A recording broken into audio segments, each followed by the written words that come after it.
Video like जरूर कर लीजिए और ऐसे वीडियो लगातार फ्री में पाने के लिए चैनल को तुरंत सब्सक्राइब कर लीजिए और बेल आइकन को जरूर टैप कर लीजिए ताकि आगे भी सारे वीडियो आपको मिलते रहे। यूट्यूब में फॉलो करते हैं तो प्लीज ये वाला फ्री टेलीग्राम चैनल जरूर ज्वाइन कर लीजिएगा। सारे नोटिफिकेशन सारे अपडेट यहीं पे आते हैं, ध्यान रखिए। नमस्कार दोस्तों, कैसे हैं आप सब। देखिए, इस वीडियो से हम लोग स्टार्ट करते हैं हमारी आरओ या री एग्जाम के लिए टेस्ट सीरीज, जो एकदम नया ट्रेंड और पैटर्न चल रहा है ना, जिसमें ये तो आपको पता ही है अब कि 200 क्वेश्चन आपसे पूछे जाएंगे। 140 क्वेश्चन देखिए आपके होंगे जीएस के और 60 क्वेश्चन आपके होंगे हिंदी के। ठीक है, तो इसी ट्रेंड और पैटर्न पे टेस्ट सीरीज हम लोग स्टार्ट करते हैं और ये आपका सीरीज का पहला सेट होगा। तो चलिए वीडियो स्टार्ट करी जाए। साथ में आरओ कंप्लीट पेड ग्रुप जो है वो भी स्टार्ट हो गया, उसको आप ज्वाइन कर सकते हो एससीएस का। ठीक है, अब देखिए पहला क्वेश्चन हम लोग देखते हैं क्या बोला जा रहा है। अब देखिए, जैसा आपका आयोग क्वेश्चंस पूछता है ना, उसी बेस पे ही, मतलब उसी पे आधारित आपके इस टेस्ट सीरीज पे भी आपको क्वेश्चंस देखने को मिलेंगे। तो इसमें आपका वही क्रोनोलॉजिकल ऑर्डर में आपको लगाना है। ठीक, क्या क्या बात हो रही है आपका इसमें, सहायक संधि के बारे में, रोहिल्ला युद्ध के बारे में है, एशियाटिक सोसाइटी और वेल्लोर विद्रोह के बारे में। तो देखो, सबसे पहले हम लोग को देखने को मिला है जो आपका रोहिल्ला युद्ध हुआ है ना, ये रोहिल्ला वॉर, ये होती है 1774 में। किसके किसके बीच में? जो अवध के नवाब थे सुजाउद्दौला और जो रोहिल्ला लोग थे अफगानी थे, ठीक है, इनके बीच में। उसके बाद में हमको देखने को मिलता है 1784 में जो आपकी एशियाटिक सोसाइटी बनती है। ठीक है, कहाँ बनती है? कलकत्ता में। फिर 1798 में 1798 में सहायक संधि, जो आपका सब्सिडियरी अलायंस सिस्टम था, ये कौन बना था? Lord Wellesley. और वेल्लोर विद्रोह जो है ये हुआ है आपका 1806 में। इसमें क्या था ना, जो भारतीय सैनिक थे ब्रिटिश सेना में, ठीक है, उन्होंने विद्रोह कर दिया था कंपनी के खिलाफ में। तो इसका करेक्ट ऑर्डर कौन सा हो जाएगा? इसका ऑर्डर होगा आपका बी वाला। ठीक है, सबसे पहले आपका सेकंड हो गया, फिर थर्ड वाला हुआ, ठीक है, एशियाटिक सोसाइटी, फिर आपका सहायक संधि और फिर वेल्लोर विद्रोह। ठीक है, मॉडर्न हिस्ट्री का क्वेश्चन था। अब आगे देखो, ये आपका सेंसस से क्वेश्चन है। ठीक है, क्या बोला जा रहा है? 2011 की जनगणना के अनुसार देश में कितनी अनुसूचित जनजातियां हैं? ठीक है, शेड्यूल्ड ट्राइब जो है कितनी है जनगणना के अनुसार? तो ये है आपकी 774, 774 आपको शेड्यूल्ड ट्राइब देखने को मिलेंगी। अब तीसरा क्वेश्चन देखते हैं क्या है। देखो, 1857 का विद्रोह हुआ है, उसी को लेके जो आपकी जगह दे रखी है और किस जगह पे कौन सा ब्रिटिश जनरल था, ये मैच करना है।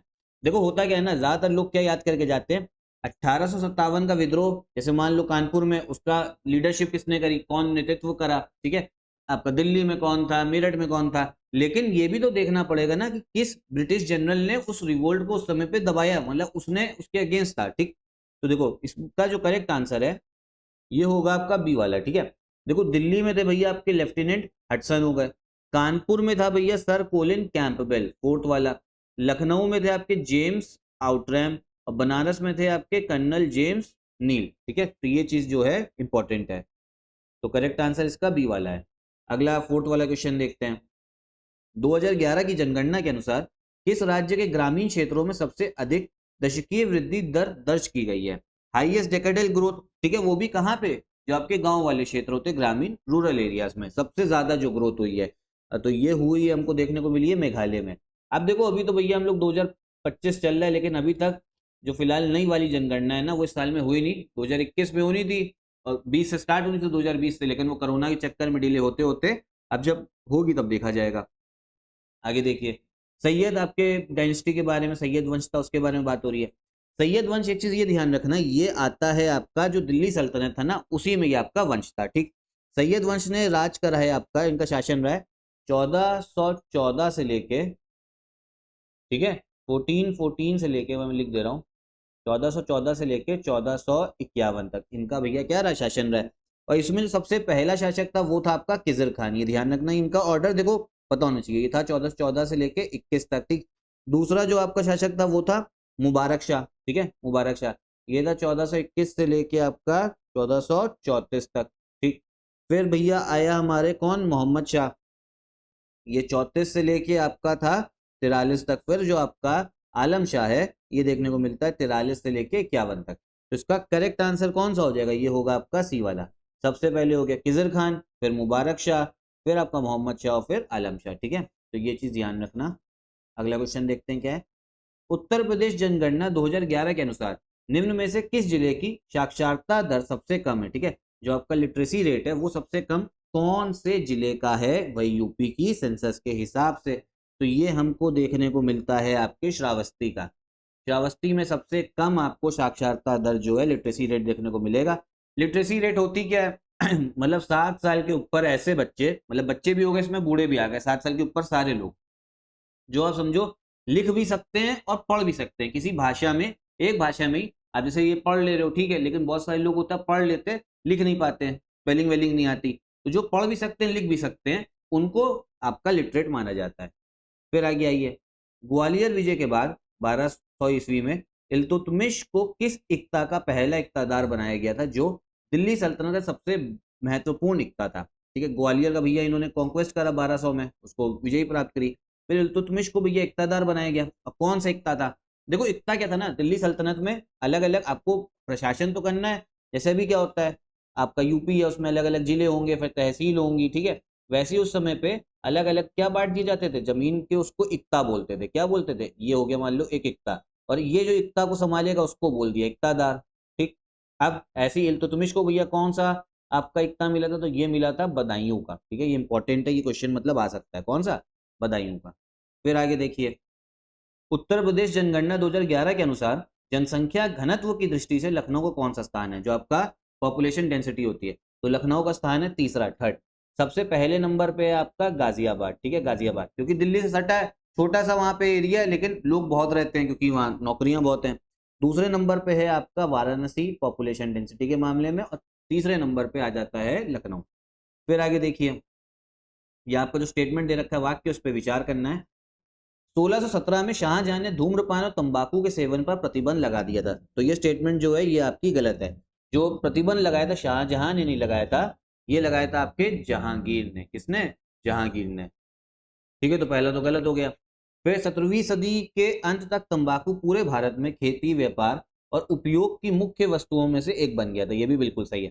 तंबाकू पहले नहीं था, तंबाकू कौन लाया था? पुर्तगाली लाए थे। उसके बाद में भैया यहाँ के लोगों को इतना पसंद आया, आज भी आप देखते हो तंबाकू तो भैया कितना पसंद है, तंबाकू का भैया कितना यूज होता है, तो वहां पे भी आपका 17 सेंचुरी के एंड तक भारत में काफी इसका इस्तेमाल होने लगा। तो सेकंड और थर्ड स्टेटमेंट जो है बिल्कुल आपका सही है। व्यापार भी होता है, कुछ लोग बेचते भी हैं, सही, ठीक है। तो इसका करेक्ट आंसर आपका कौन सा होगा? 2 और 3 वाला होना चाहिए, तो डी वाला जो है ये आपका करेक्ट आंसर हो जाएगा, जो डी वाला है स्टेटमेंट। ठीक, फिर आगे देखिए 10th क्वेश्चन की बात करते हैं। भारत सरकार अधिनियम 1935 ने 11 प्रांतों में से 6 में द्विसदनीय प्रणाली की शुरुआत की थी। निम्नलिखित में से कौन सा प्रांत उन प्रांतों में नहीं था? बढ़िया क्वेश्चन है, ठीक है। देखो बाई कैमरल सिस्टम आया था, द्विसदनीय प्रणाली, 11 राज्य थे, उसमें से 6 राज्यों पे लगाया गया था। इस पे नहीं लगाया गया था तो वो था इनमें से उड़ीसा। ठीक है, उड़ीसा में भैया ये प्रणाली नहीं आई थी। किन किन में आ गई थी भैया, ये ध्यान रख लो। आपका बंगाल में आई थी, फिर आपका बॉम्बे में आई थी, ठीक है, मद्रास में आई थी, फिर जो बिहार है, ठीक, असम है, 1 2 3 4 5, और फिर आपका यूनाइटेड प्रोविंस, जो उत्तर प्रदेश था यूनाइटेड प्रोविंस के नाम से जाना जाता था, ठीक है, संयुक्त प्रांत के नाम से। अगला क्वेश्चन देखते हैं।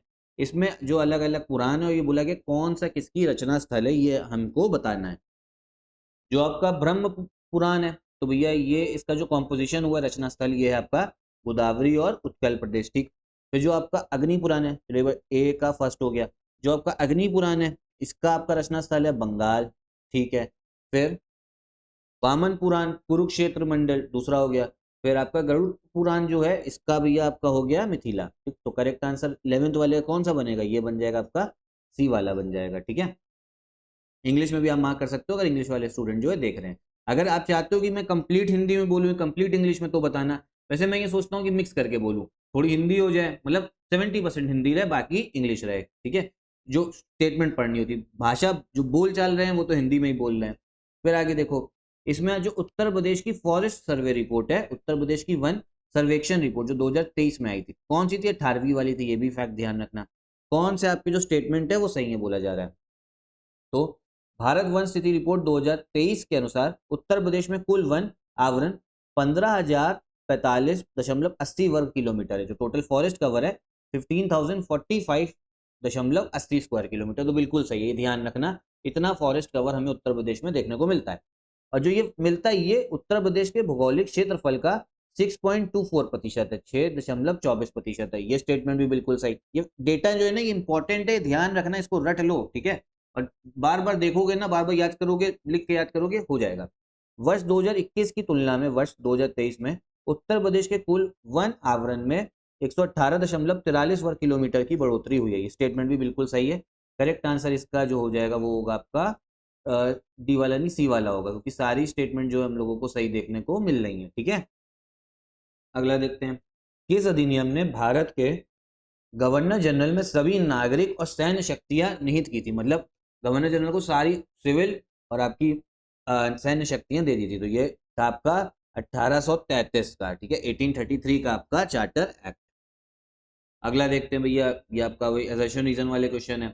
1919 में मॉन्टेग्यू चेम्सफोर्ड सुधारों को लागू किया गया था। बिल्कुल सही है, 1919 में आए थे। क्या बोला जा रहा है? इन सुधारों को ब्रिटिश सरकार द्वारा संसदीय शासन को लागू करने के उद्देश्य से लागू किया गया था। तो बिल्कुल गलत है भैया, पार्लियामेंट्री सिस्टम अंग्रेज थोड़ा ना लाएंगे उस समय पे 1919 में। उनको तो था भैया बस ये अंग्रेज जो भारतीय लोग हैं जो विद्रोह कर रहे हैं, जो आंदोलन कर रहे हैं, इनको किसी तरीके से बस शांत करा जाए, लॉलीपॉप पकड़ा दिया जाए। ठीक है, तो इसमें वही बाई कैमरल द्विसदनी प्रणाली लेके आए थे, और वो भी ज्यादा पावर अपनी खुद रखी थी। तो करेक्ट आंसर इसका ए वाला हो जाएगा। ए सही है, लेकिन आर जो है वो आपको गलत देखने को मिलेगा। ठीक है, ए वाला। फिर आइए, इसमें जो आपका एग्रीकल्चरल डेटा उसको लेके क्वेश्चन पूछा जा रहा है इसमें। ठीक है, क्या बात हो रही है? बादाम सबसे ज्यादा जो उत्पादक है वो है जम्मू कश्मीर। ठीक है, आलमंड का जम्मू कश्मीर हो गया। सुपारी जो एरिका नट है ये आपका कर्नाटक हो गया। फिर बाजरा राजस्थान और बैंगन पश्चिम बंगाल। ठीक है, करेक्ट आंसर डी वाला होगा। सबके सामने ही जो है उसका करेक्ट आंसर दे रखा है। ठीक, अगला क्वेश्चन देखो। अब इसमें कौन सा सही मैच नहीं है? यूपी जीके का क्वेश्चन है। ठीक है, बोले जा रहा है कौन सा जो मेले होते हैं, ठीक है, वो कौन सी स्थान पे लगते हैं? गलत मैच है। तो जो गलत है वो आपका डी वाला है।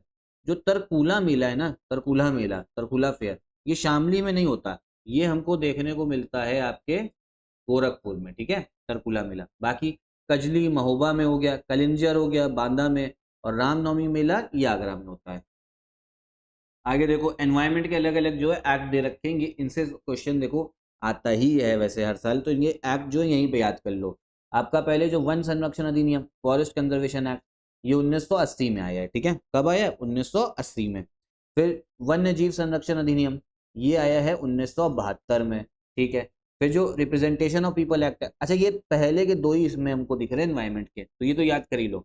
लोक प्रतिनिधित्व अधिनियम, रिप्रेजेंटेशन ऑफ पीपल एक्ट 1951 का, काफी फेमस होता है ये। ठीक है, अगर ये भी ये पता होता ना तो आराम से कर लेते, पॉलिटी का है।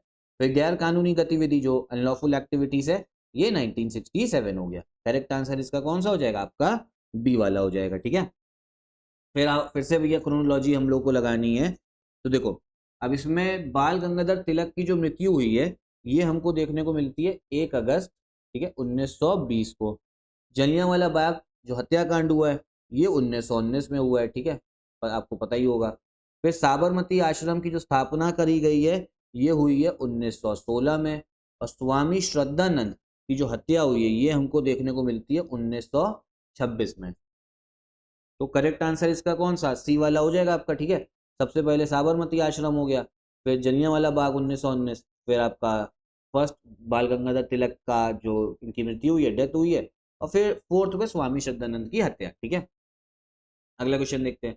वातावरण से किस गैस को अवशोषित करने वाली प्राकृतिक अवशोषकों को कार्बन सिंक की संज्ञा दी जाती है? मतलब ये बोला जा रहा है जैसे मान लो कहीं पे भैया आपकी फैक्ट्री वगैरह लगी हुई है, बिल्डिंग वगैरह है, गाड़ियां चल रही हैं, इनसे जो आपका कार्बन डाइऑक्साइड निकल रहा है ये कहीं जाता है, मान लो कहीं पे जंगल है तो ये उसको एब्जॉर्ब कर लेता है कार्बन डाइऑक्साइड को। ठीक है, और इसी को हम लोग कार्बन सिंक बोलते हैं। तो जरा किस गैस को भैया जो एब्जॉर्ब करता है उसको कार्बन सिंक हम बोलते हैं? तो ये सीधी सीधी आपका कार्बन डाइऑक्साइड हो गई, बी वाली। ठीक है, और कार्बन सिंक हम जितना लगाएंगे, जितने पेड़ लगेंगे, जितने आपके पौधे लगेंगे, उतना ही फायदा पर्यावरण को होगा। फिर आओ, जो आपका सीएनजी होता है, संपीड़ित प्राकृतिक गैस, ठीक है, कंप्रेस नेचुरल गैस, इसमें मीथेन जो है वो कितने प्रतिशत होता है? तो ये होता है आपका 80 से 90%। ठीक है, 80 to 90%। तो इतने ही क्वेश्चंस देखिए हम लोग अभी रखते हैं। पहला सेट था इस टेस्ट सीरीज का, आगे हम लोग पूरा देखेंगे और समझिए 200 क्वेश्चन जो हैं आपके कंप्लीट होंगे। ठीक है, तो अभी समझिए अभी 20 क्वेश्चन करें, डेली आपका वीडियो आएगी, अलग अलग टेस्ट सीरीज चलेगी। साइंस का भी टेस्ट जो है वो चल रहा है, देखना जरूर, काफी फायदा होगा। और आरो यारो देखो, टेस्ट सीरीज तो लगाओगे तभी आपको फायदा होगा, पता लगेगा तैयारी कैसी आपकी चल रही है। और बाकी टेस्ट सीरीज अगर आप लेना चाहते हैं तो वो आप स्टडी फॉर सिविल सर्विसेज पे इन नंबर्स पे कॉल करके ले सकते हैं, या आप हमारे ऐप से भी ले सकते हैं। बाकी यूपी पीसीएस आरओ यारो बीईओ किसी भी एग्जाम की तैयारी कर रहे हो तो कंप्लीट पेड ग्रुप जो है एसटीएस का चल रहा है, आप उसको भी ज्वाइन कर सकते हैं। तो यही वीडियो भी खत्म करते हैं। नमस्कार।